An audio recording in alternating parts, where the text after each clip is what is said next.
Hey Minecraft, welcome to my perfect vertical 2-block piston retractor tutorial. I'm going to show you how to push a block vertically up 2 spaces and down 2 spaces, and it will be perfectly flush and hidden with the surface. So let's get started. So here is the finished design above ground. Here is just a little switch going above ground so I can show you. So I'll show you. That's 2 blocks above ground. Hit the switch. This block goes up 2 spaces. Hit the switch, it goes back down. And it's perfectly flush with the sandstone as the ground. You don't have to do a quick flip of the switch, you just hit it once and hit it again. You can also use a button switch to do it. And this is useful because it's flush and you can use it for many applications. Like over here I have my redstone exchange. So what happens is you put redstone down, hit the switch, this goes up to protect you just in case, and the redstone turns into obsidian. Yep. Okay, so let's get started on how this works. So over here we have a switch hooked up to 2 pistons.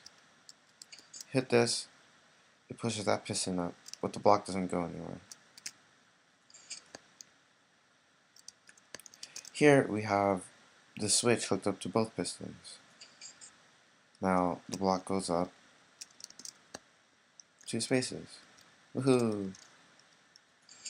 Oh, but it stays up at 1 space.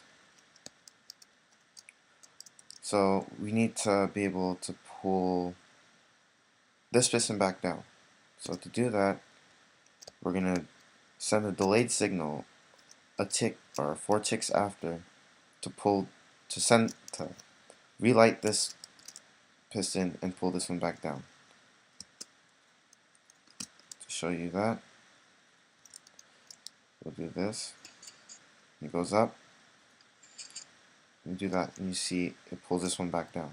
But now we have a problem. This sandstone is still up. So what we need to do is send another signal to this one to pull this one back down. To do that, we're going to use a monostable circuit like so. When you hit this switch, it sends a quick signal to this torch. So we're going to use that to send a quick signal to this piston to pull this back down. But we're going to use a modified version. It's this one. This modified version basically, instead of this torch powering this redstone, we're going to have an external torch powering this redstone and using this just to turn it back off. And finished design, small compact design, looks like so.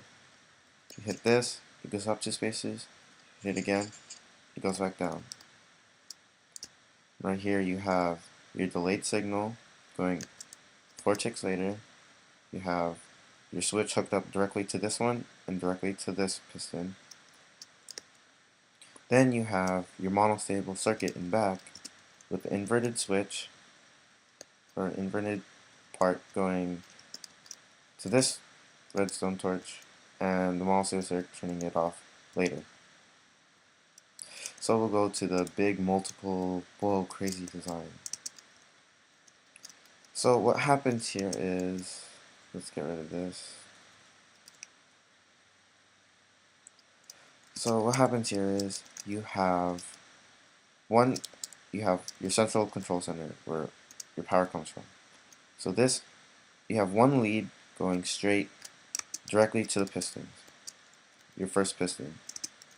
We're going to connect a redstone repeater to a block. This block, or this redstone repeater will power this block, which will power this piston. So if we disconnect this, this, and this, you press this, it just powers that one. Next, what we want to do is connect the same power center to the second set of pistons on top. and which is cleverly designed.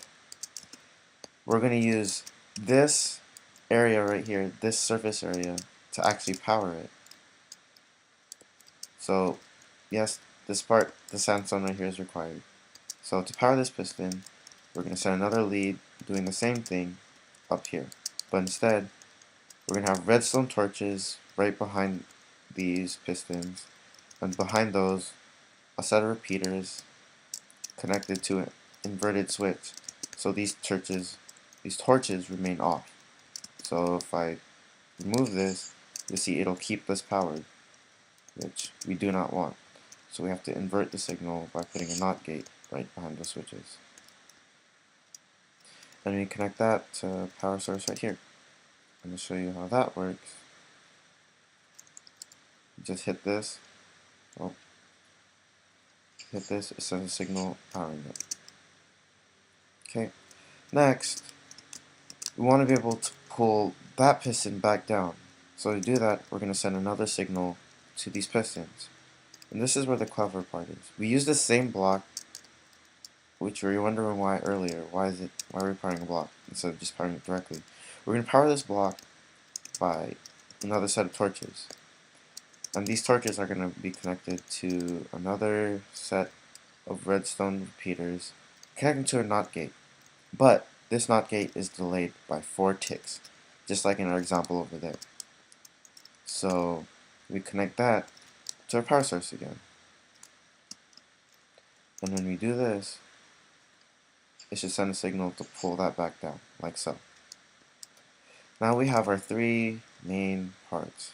Now the crucial part of this is the monostable circuit to pull this block down one more space.